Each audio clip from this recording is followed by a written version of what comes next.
Hey, well, good afternoon, everybody. It's Chip Rogers, President, CEO of the American Hotel and Lodging Association. Thank you for joining us again today. Of course, this is a global audience, so I apologize if it's not the afternoon, but wherever you are, I hope you're enjoying your day. We're back with the Forum Series, our highest level of engagement on the people and the topics that you want to get to know about. And so thank you for joining for this. As always, we want to make sure we thank our sponsors. Without them, this doesn't happen.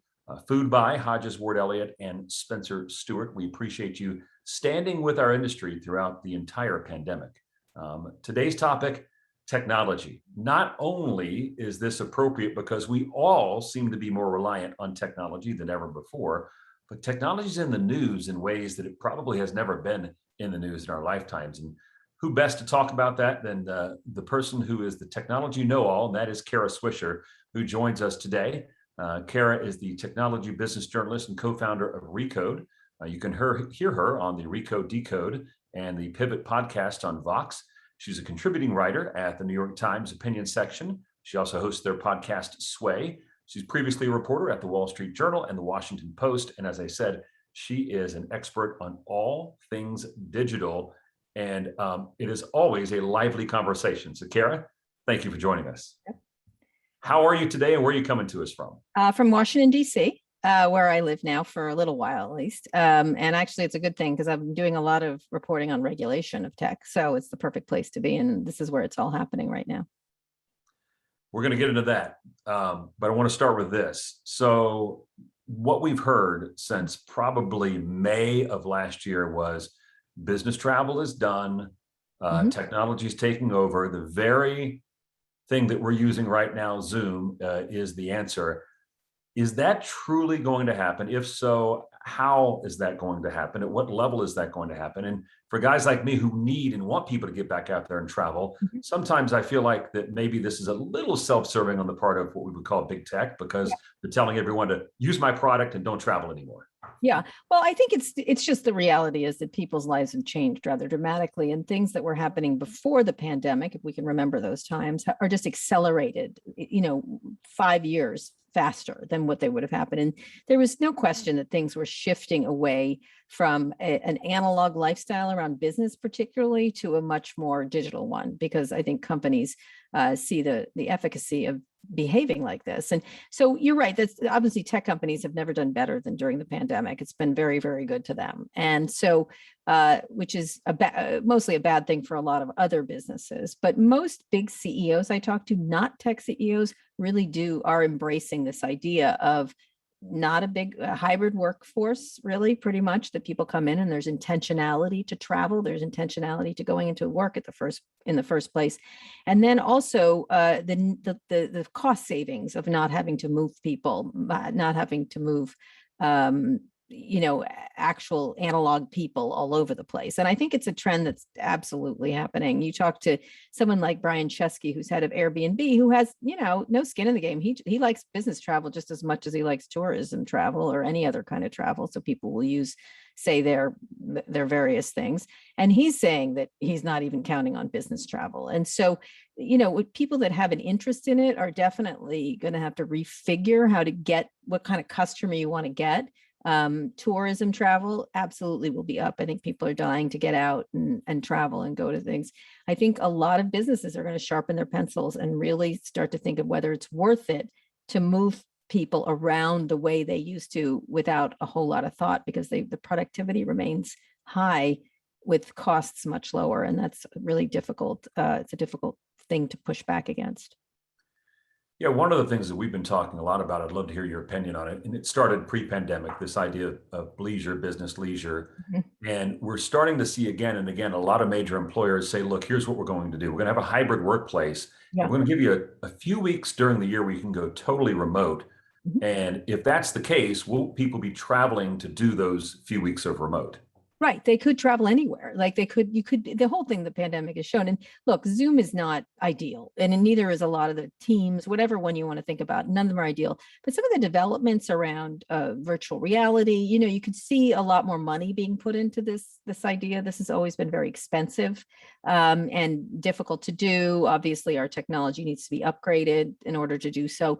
But you do see a move towards people getting used to it. And one of the things the pandemic has been is an huge experiment on people, on what they like and how to use things. And that you can't buy that. You cannot buy people's practices. And I think a lot of people, as much as they might, complain about online interaction, are getting kind of good at it and getting kind of, especially around things they don't have to meet in person. And so you will meet in person. It just will be the intentionality of it. And so hybrid is right. Like maybe you don't work it's not 3 days a week, 2 days a week kind of thing. It's that you'll work at home for a couple of weeks and then you'll come in very specifically to meet with teams. But the idea of a full-time corporate headquarters and then the satellites that you go to, very different. And then the people in the satellites, they're not going to have those satellite offices. They will come into the center intentionally and then go out again. And I think that is something that is here to stay. Absolutely.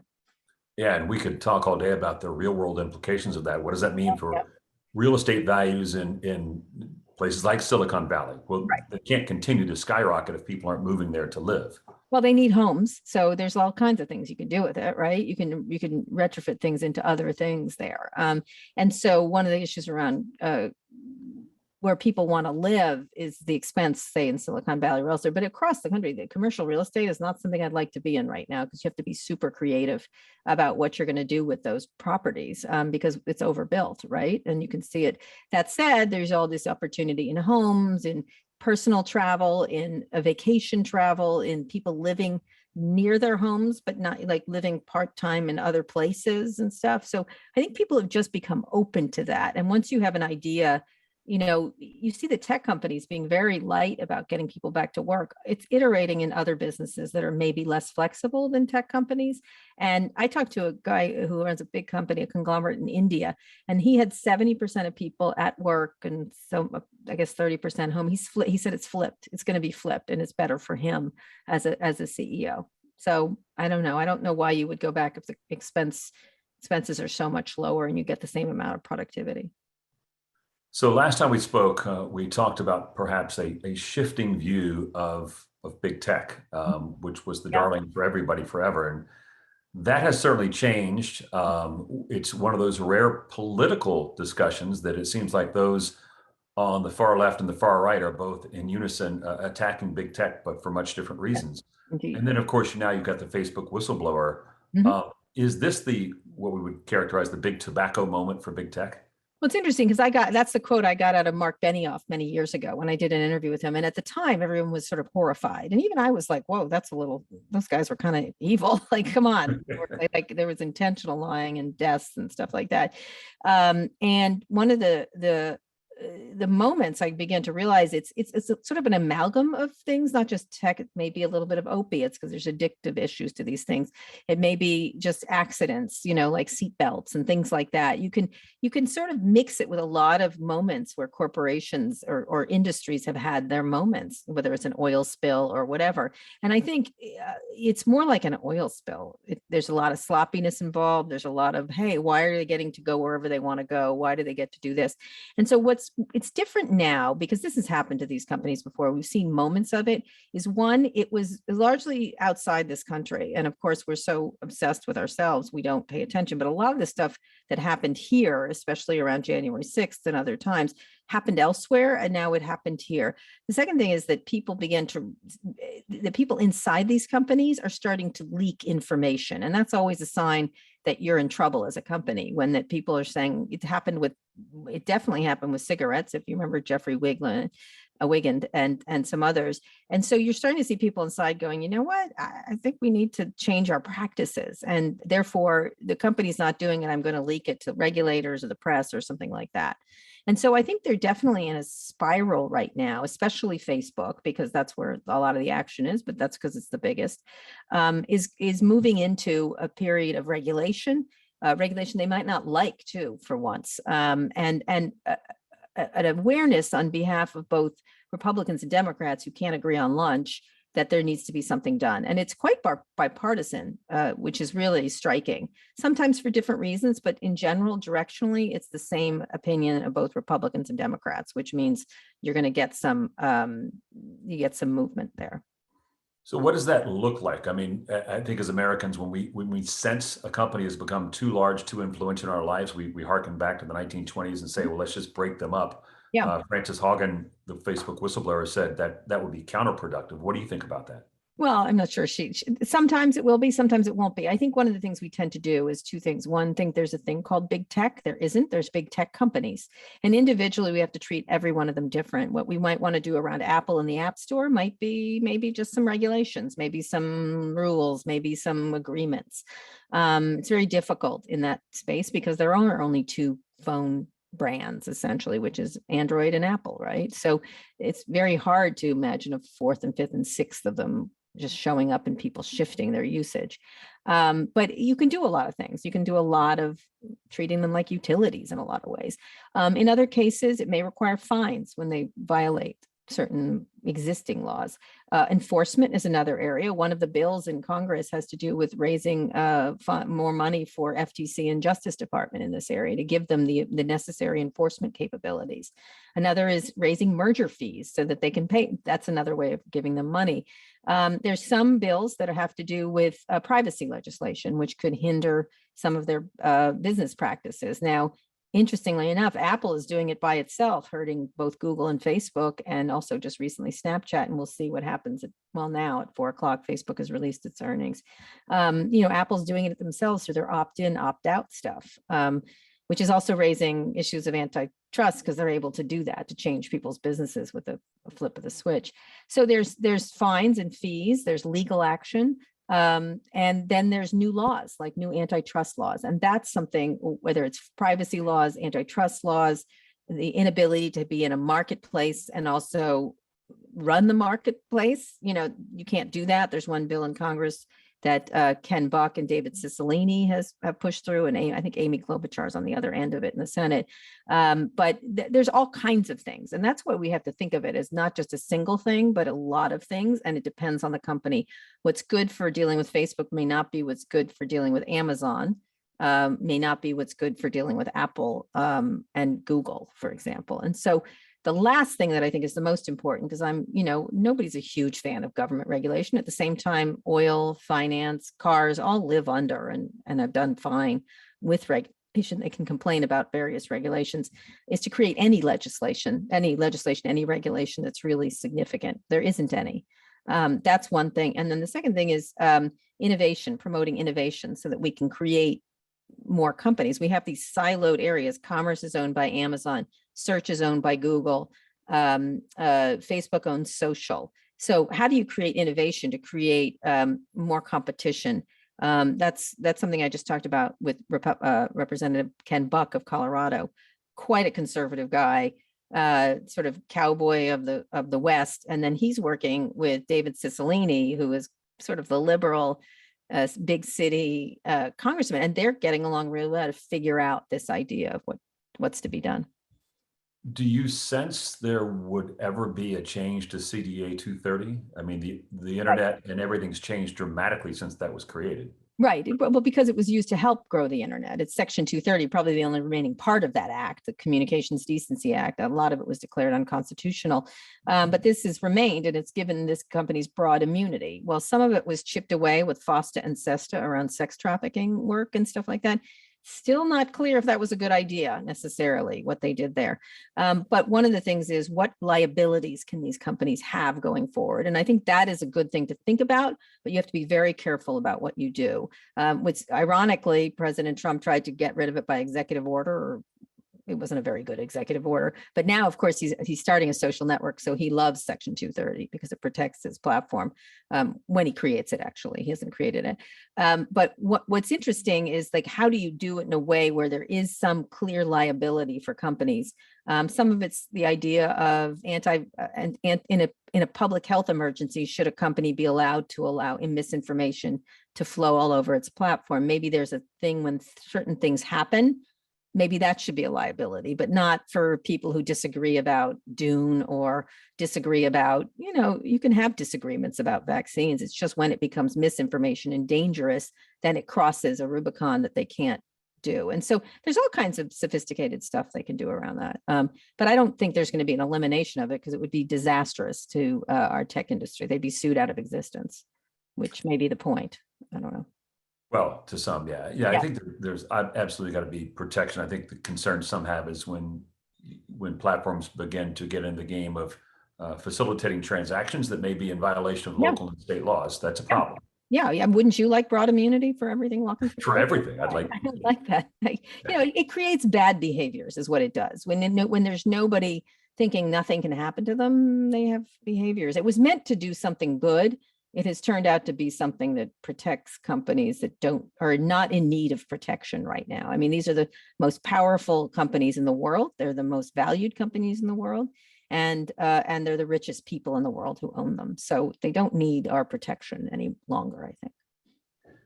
So we're 9 months into the Biden administration. How does that look any different from the Trump administration with respect to any type of regulation for large tech companies?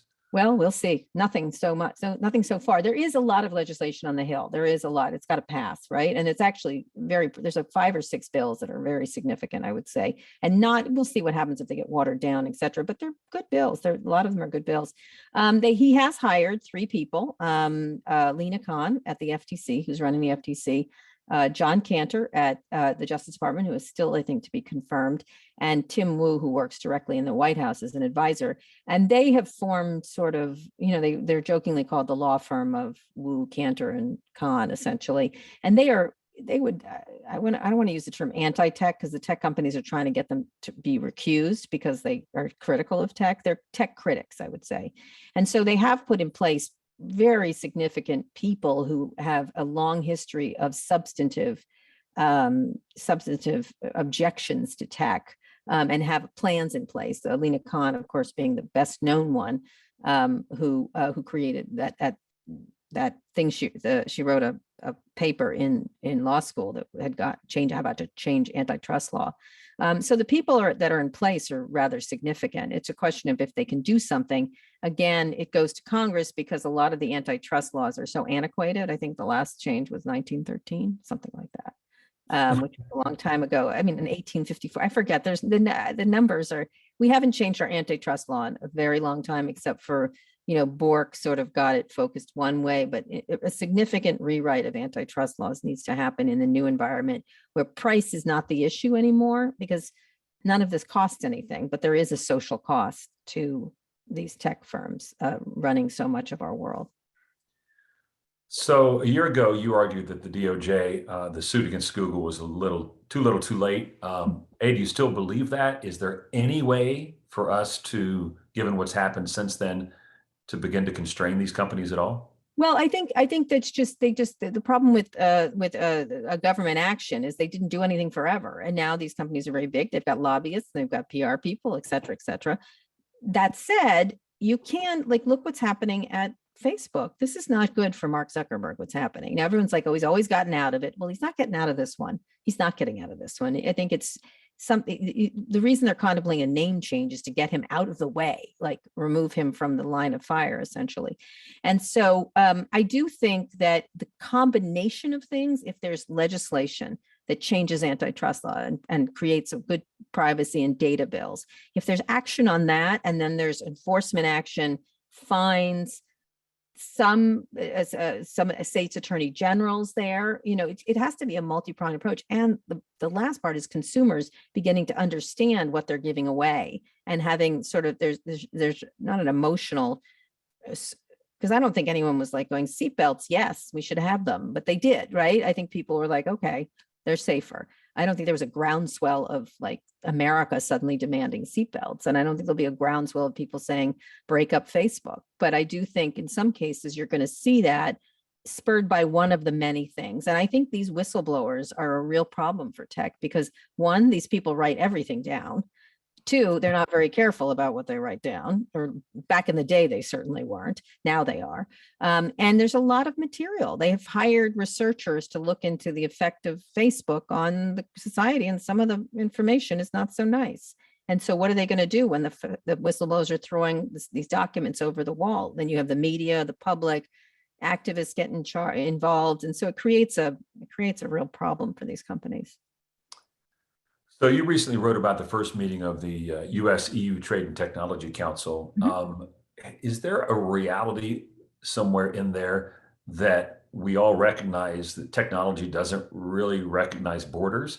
Yes. And that at least as global democracies, we ought to come together on some of this? Yes, I do think that this is something that Margaret Vestager, I just interviewed her recently, and the Biden administration has been active in it. I don't think the Trump administration was, but because they were sort of, let's do it on our own kind of thing. I think the idea of a global group of governments is critically important because these are global companies. These are powerful. Like, I forget one of them, Google is as big as like Hungry on down or something like that. Like, it's something like that. It's like, these are governments in and of themselves, and decisions are being made by people who weren't elected. You may not like your elected official, but they were elected, right? And so Mark Zuckerberg, for example, was never elected. Can't be fired. It's problematic. A lot of these people are in those positions. And so I think if it's a global situation, you've got to have a global decision making around this, especially they've been moving forward on corporate taxes. That's one area. Obviously, it's going to impact the most powerful companies, all of which are tech companies. If the top 10, except for Saudi Aramco, the top 10 most powerful companies are all tech companies at this moment. And by the way, they've tripled or doubled their value during the pandemic, because we find them on the plus side. One of the great things about tech is it didn't break down during the pandemic. On the negative side is, oh no, now we're dependent on them even more than we were before. And it's affected retail, it's affected transportation, it's affected commercial real estate, it's affected, now we see who holds the positions of power in our society. It's interesting you say that about the top 10 companies. I would imagine just 20 years ago, were any of them in the top 10? No, I bet oil was there. Let me look. Well, I'm going to look up top 10 companies right now. No, they weren't. Maybe Google. I'm not sure. Maybe Microsoft, but a lot of them, maybe Microsoft was in companies by value. Here, in world. They were not. They were not. They used to be. And it depends on in this world, we have to really understand where the money is. But like Amazon never was, and it's Amazon, he's the richest man in the world now, right? Met by Elon Musk, who's the other richest man in the world, right? So it's really hard to this is the top most valuable companies, not necessarily the biggest, most valuable, and they're Apple, Microsoft, Alphabet.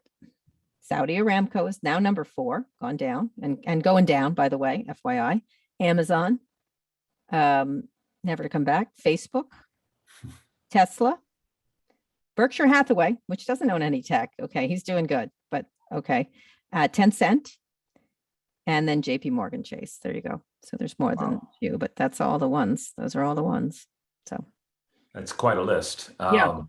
Speaking Yay, of Warren lists, Buffett. Yay, Warren Buffett. Yes. It's going. He's a great man. Speaking of lists, let's close out with a list. I'm going to read some names to you. And at this moment in time, not thinking yesterday or tomorrow, but at this moment in time, kind of give me an up or down, maybe a 1-sentence thought on each, if you could. And we'll start with, as you mentioned earlier, Apple. Yeah, Apple. At a crossroads of innovation, I think they're going to have to give on some government regulation, but in general, they've got to figure out where they're going to grow next, probably into cars. I see them moving into cars. Microsoft. Oh, also healthcare for Apple. Microsoft's doing great under Satya Nadella. I just did a great long interview with him. They're sort of playing to their sweet spot, which is cloud, and they're moving into gaming, obviously, a little bit into social, but having to do with business. So as the business operation engine, I think they're playing beautifully, and actually they're keeping out of harm's way on regulation. They've learned their lesson, as you might imagine. Amazon. Be interesting to see what happens with Jeff Bezos not in the driver's seat. He's busy doing his rocket, whatever that is. And he's it'll be interesting to see without him running the place. I think they've got a big challenge with regulation, a big challenge between them and Google and Facebook. They're really in the crosshairs. I suspect at some point the AWS will be spun off. And they'll have to answer about the marketplace and the market being in charge of the marketplace. I think they have some real problems. The last thing they have is HR problems. There's a great story in the New York Times today. They've been spending so much of their time focused on the customer. They're not very focused on their own employees, and they've hired 500,000 people during the pandemic. That's astonishing. And have done a great job onboarding them, as they like to say. Yeah, well, many of them have come from hospitality, and we will welcome them back with open arms. Well, they're going to start paying up, $22 an hour, the college thing. You've seen those ads. It's the loveliest place to work. We've talked about Facebook, so I have a pretty good idea there. One we haven't talked about, Twitter. Twitter is small. It's small. I know people, it commands a big, because of the noise of it, but it's actually a very small company. I would say it gets bought by something like Square, maybe Jack Dorsey's other company. I think tech companies are going to do a lot of buy-in. You saw that PayPal Pinterest rumor, which has been shot down by PayPal, but I suspect you're going to see a lot of acquisitions of those size ones. And Alphabet, you didn't mention Alphabet, that's going to be an interesting Justice Department case, but we'll see if it can get any further, if they'll do it themselves. And they will start to get scrutiny around YouTube now. It's all on Facebook because they are kind of the most villainous group of people, seemingly in the press at least, but YouTube is going to start to get a lot of attention, I think. One that was not on the list that we'll close with, you mentioned it a moment ago, maybe not the same vein as the rest of these, but I won't even say Tesla, I'll just say Elon Musk, because he has hands in everything, yeah. Elon, well, I think the stuff he's doing is, I just interviewed him. I did a long interview with him. And I think what he's doing, aside from his goofy, crazy stuff, he just was tweeting a whole bunch of nutty stuff today or yesterday. The stuff he's doing at Tesla is really remarkable. He has jump-started that entire industry, a critically important industry going forward. At the same time, what's going on at SpaceX is quite serious in terms of, as Jeff Bezos sort of launches himself into sort of suborbit, Elon's putting up payloads way up there and satellites and trying to reusable rockets, moon base. This is really big stuff. So yeah, and you notice Elon didn't go up in one of these things. He thinks it's like a roller coaster ride, and it is. Chuck Yeager did the same 50 years ago and did just fine and came back down. So I think that a lot of the other stuff is space tourism and kind of a game, and I think Elon's really, this SpaceX stuff is interesting, and people do ignore boring. I think it's a very interesting company. The idea of how we commute and move around, people make fun of it. I don't think people should make fun of it. I think it's a really interesting business. Yeah, well, those folks, the folks making fun of it don't have any ideas themselves. So yeah, he can be, he's out of line. His COVID stuff was really irresponsible, and he and I argued about it. We had a big beef about it, but he's really, he's an unusual, to me, he is probably the most visionary person going in technology still. The stuff he's doing is significant, whether it's solar, movement of people around, space. It's really interesting, and you don't have to like him, but nobody liked Thomas Edison back in the day. They didn't.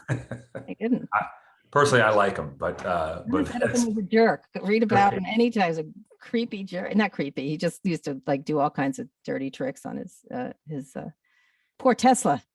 What Edison did to Tesla, remember, back in the day. So, another genius who didn't survive, a more a clever entrepreneur than him. Well, speaking of people we all do like, it's you, Kara, and thank you for being with us. You're wonderful as always. Thank you. I mean, next time we'll talk about getting out of the body completely, and then your hotel people are going to have a problem. There's all kinds of stuff around disembodied beings. That's the next step. So just think about that. Well, you heard it, folks. We'll get you back on for that, Kara. Thank you. You can sell virtual hotel rooms in the metaverse. Just think about that. A whole nother business for you all. Yes, they would cost a lot less. Well, maybe not. Anyway. Kara Swisher, thank you so much. We appreciate all you do for us. All right. Thank you so much. All right. Bye. Have a good day. Bye-bye. All right. Well, hopefully that was enlightening to everybody, clearly demonstrating how far technology and those companies are impacting virtually everything we do in our daily lives, our businesses. We at AHLA certainly recognize that. We recognized that a few years ago, which is why in recent days, probably 6 months or so ago, we decided to merge with HT&G, Hotel Next Technology Generation. And as part of that, a very wise man joined us. His name is Flora Bucher. And Flora is not only an AHLA member of our board, but he's also the Chief Technology Officer at Accor. Flora, thank you so much for all that you do. You played an instrumental role in bringing HT&G on board with AHLA, so we certainly appreciate that. How are things going with you? Thanks, Chip. Yeah, very well. Thank you. I'm actually in Paris right now, and I've been traveling back and forth to Dubai over the last 2 months, and it goes very well, and it's almost back to normal. It feels like back to normal, and we need that in the industry. So things are going well. Tell me about what's happening in Paris right now. One of obviously favorite places on the earth for most people. What does it feel like?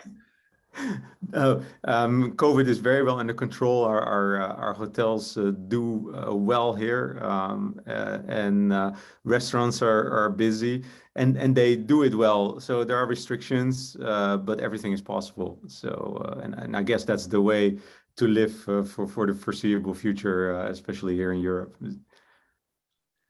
Tell me a little bit about, from the Accor perspective, how things are shaping up for a return to normal in Europe. What's kind of a timeline there for, in other words, when will Europe look like Europe 2019? And then the same thing for Asia and the Middle East. Okay, so it has been a bit of a roller coaster. So we've made many predictions, and they all took a turn for something different. So I'm not even going to pretend that I'm qualified to make those predictions. But what we've seen in the summer was really great. Europe did super well. I think many people couldn't wait to start traveling again. Same for the Middle East. I live in Dubai myself. Expo opened there 3 weeks ago, and it's absolutely incredible. So worth a visit. Many international visitors there. Obviously, Asia is still pestered by many lockdowns and quarantine requirements that affect the hotel business as well. Well, so you and the HT&G team has now been fully integrated in everything we're doing at AHLA. I want to first, again, thank you for that. But just get your thoughts on how important it is that technology in hospitality play a role in all that we do.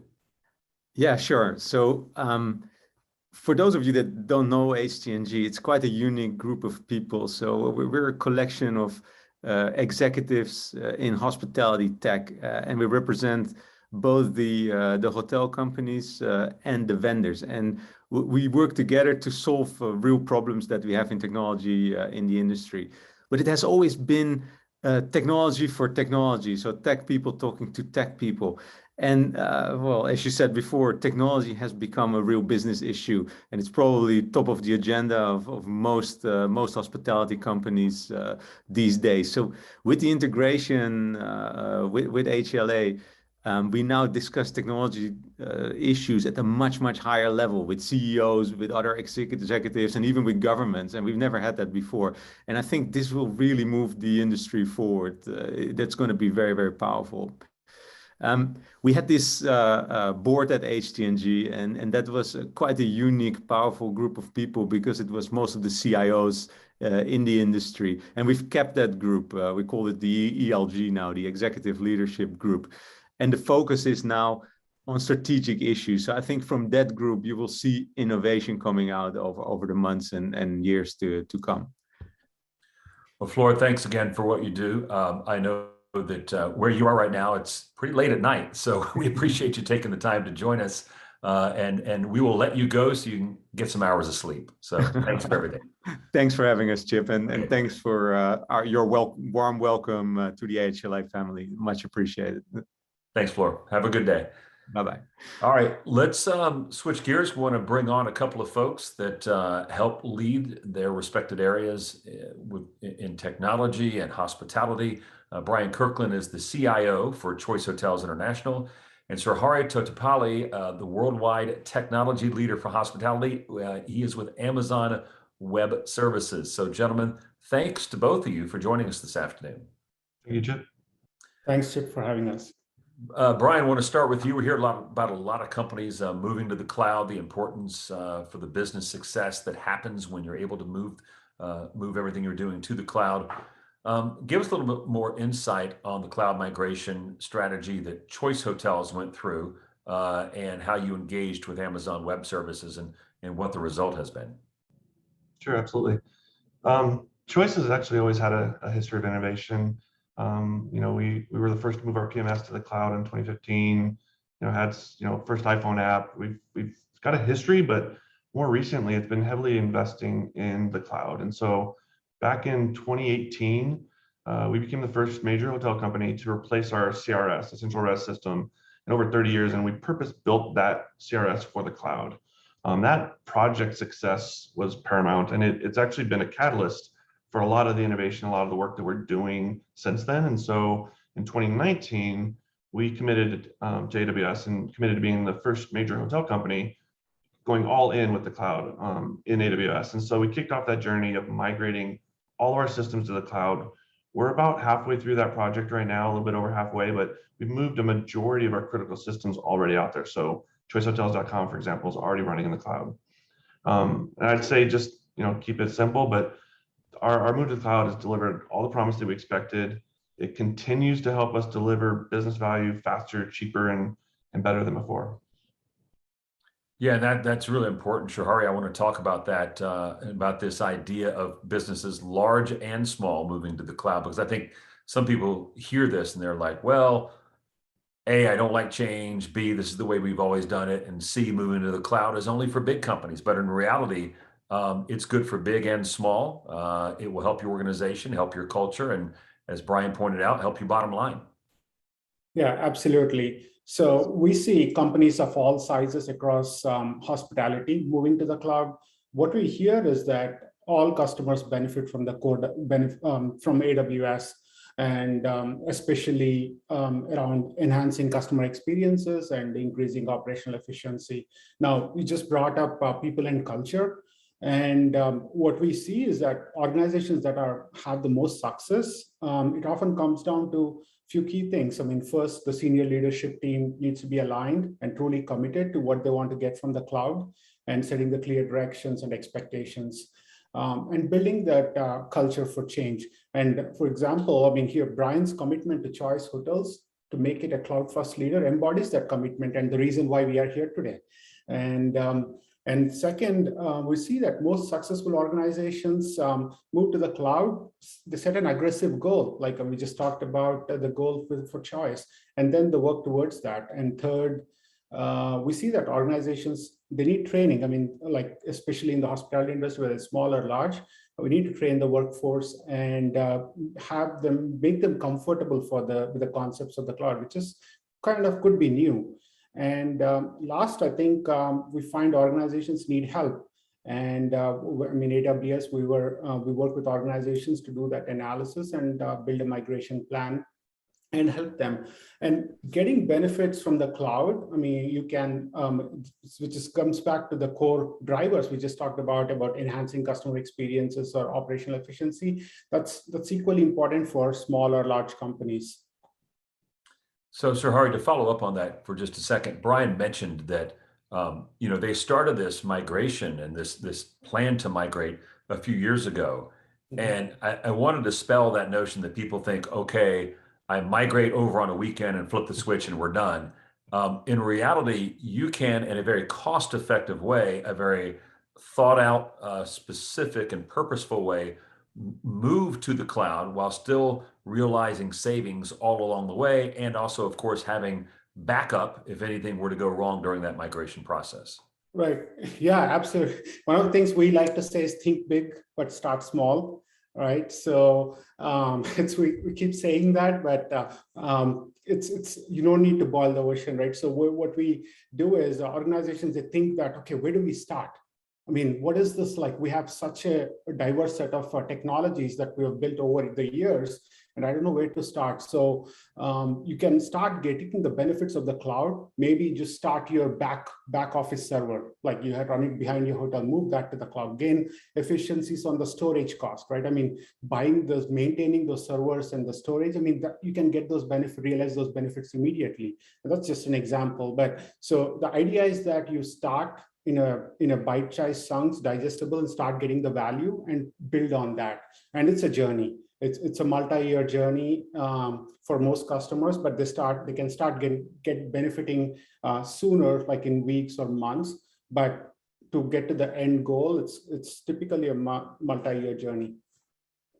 And Brian, when Choice decided to do this, it was really to solve a specific problem. Tell us a little bit about that and some of the unexpected benefits or challenges that you realized along the way.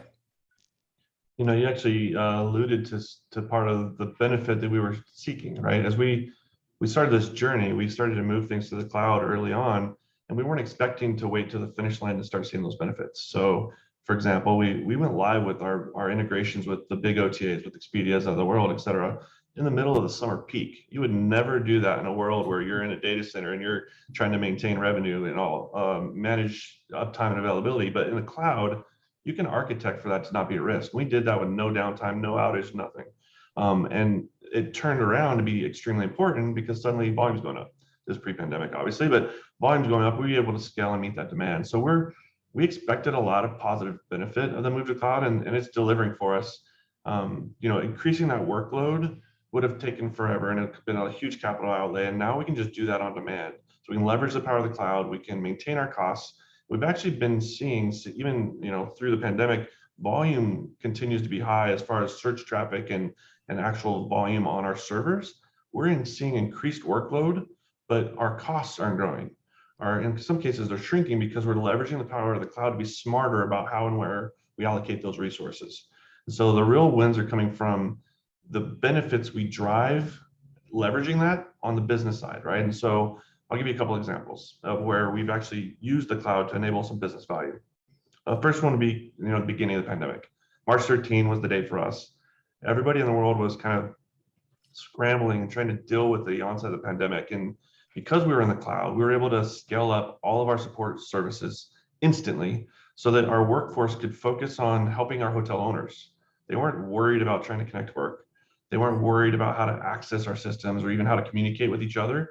We were able to scale up overnight, put the VPN we need in place, get the increased collaboration that we needed with Zoom, and all the systems that they leveraged suddenly could be scaled to meet the demand of working at home. And we shifted the whole company to focus on our franchisees, which is what was super important for us at that point in time. Without the cloud, honestly, that would have taken weeks to do. So it's been extremely helpful in that. Another example real quick is just the capabilities that we've been able to roll out during the pandemic. So for example, during the pandemic, we rolled out more promotions and changes on our website in a 3-month period than we had the entire year prior. So during that time, we were the first hotelier to go to book on Google. We were able to roll out new distribution partners pretty easily, actually. We started to do things with the data analytics that weren't really possible in the past. Suddenly our KPIs that mattered before the pandemic were kind of thrown out the water because everything changed about the data points and the things that we're measuring. So we had to be able to evolve quickly. And so with how fast digital's changing, the companies that are in the cloud, they were able to adjust and keep up. The ones that weren't, they're kind of struggling, to be honest, trying to keep up with the change.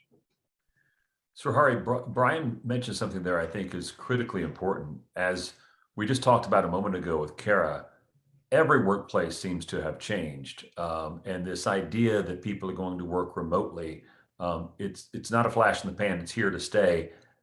It seems to me that if you've identified that as the future of your workforce, not working from a cloud base almost seems counterproductive. It almost goes hand in hand that if you're going to have a remote workplace, you've got to have the cloud backup, right? Yeah, I mean, it's the new normal. I mean, people, whether they kind of realize that, but it's there. So, I mean, being able to, what Brian talked about, right, what we like to call elasticity, right, when demand goes up and down, whether your workforce is working at home or working remotely, being able to provide that elasticity is going to be important. And the way that you do it is with cloud. And the second thing is, Brian actually touched upon, is about innovation, right? So with the workforce, distributed workforce, I mean, how can you innovate? So, I mean, having your workloads in the cloud allows you to collaborate better and innovate faster. I mean, being able to deploy those features in 3 months versus like taking a year. I mean, using a traditional environment, I mean, could have taken longer. So I think from both innovation and from an elasticity, I think cloud is a new imperative. So I want to close with this with both of you. As we think about what's around the corner, how can the cloud benefit both the customer experience and at the same time benefit business operations for hoteliers? And Srihari, I'll start with you, and then Brian, you can have the last word.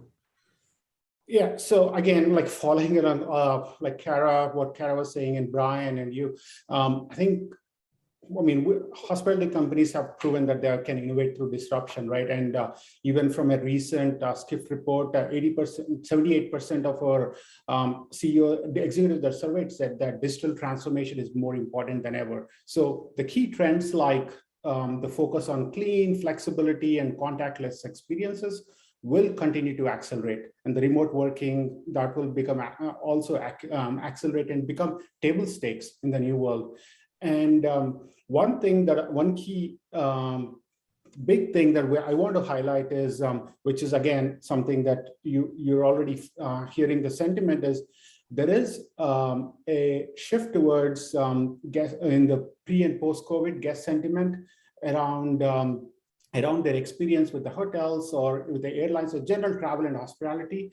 So what that we see that from our data is that loyalty is up for grabs, especially as the business travel returns in whatever shape and form, right? So we think the next big thing for brands and operators is to differentiate and provide this radically personal experience across every channel and customer touch point. I think, I mean, technology can help with that, and especially the cloud technology. And it's important because you want to continue to grow your share of wallet and build that brand loyalty.